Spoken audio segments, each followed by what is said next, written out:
Aujourd'hui, je vais vous raconter l'histoire de Luc. Il est au restaurant pour célébrer ses 50 ans, quand tout à coup, forte douleur à la poitrine, il se dit « Ça y est, c'est la fin, je vais mourir ». Luc me raconte ensuite qu'il voit son corps être réanimé. Paradoxalement, il se sent incroyablement bien.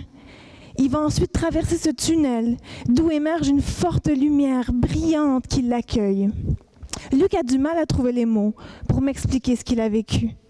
Et d'ailleurs, je suis une des premières personnes à qui il a accepté de partager son récit. Il a peur qu'on le prenne pour fou. D'ailleurs, vous, qu'en pensez-vous? Est-ce que Luc est vraiment allé aux frontières du paradis?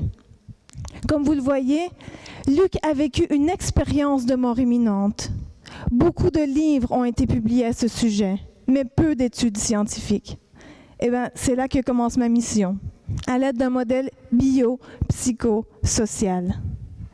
Premièrement, d'un point de vue psychologique, j'ai analysé aujourd'hui jusqu'à 319 personnes qui ont vécu cette histoire. D'ailleurs, ici, je fais un appel à témoins. Vous êtes peut-être la 320e personne.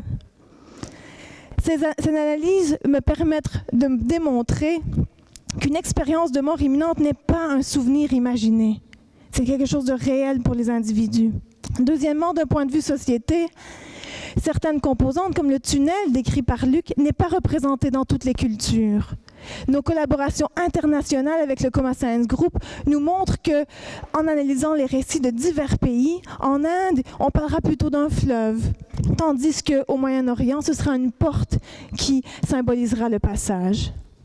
Finalement, d'un point de vue biologique, on cherche à comprendre ce qui se passe dans le cerveau des gens comme Luc qui vont récupérer d'un arrêt cardiaque. Et on va les inviter à passer des examens comme une résonance magnétique afin d'identifier les cicatrices que l'expérience aurait pu laisser. Mais on va aussi stimuler le cerveau, par exemple la jonction temporopariétale droite, qui va mener à des sensations de décorporation. Récemment, on a aussi démontré et publié que lorsque la lésion cérébrale se situe à la base du cerveau, c'est-à-dire au tronc cérébral, l'expérience est beaucoup plus négative que si elle est au cortex. Donc, mon modèle biopsychosocial que j'applique ici n'est pas réducteur.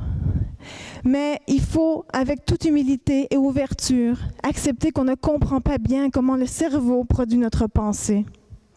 Malgré tout, j'estime que mes travaux permettront une meilleure compréhension de ce qui nous est le plus cher, notre conscience.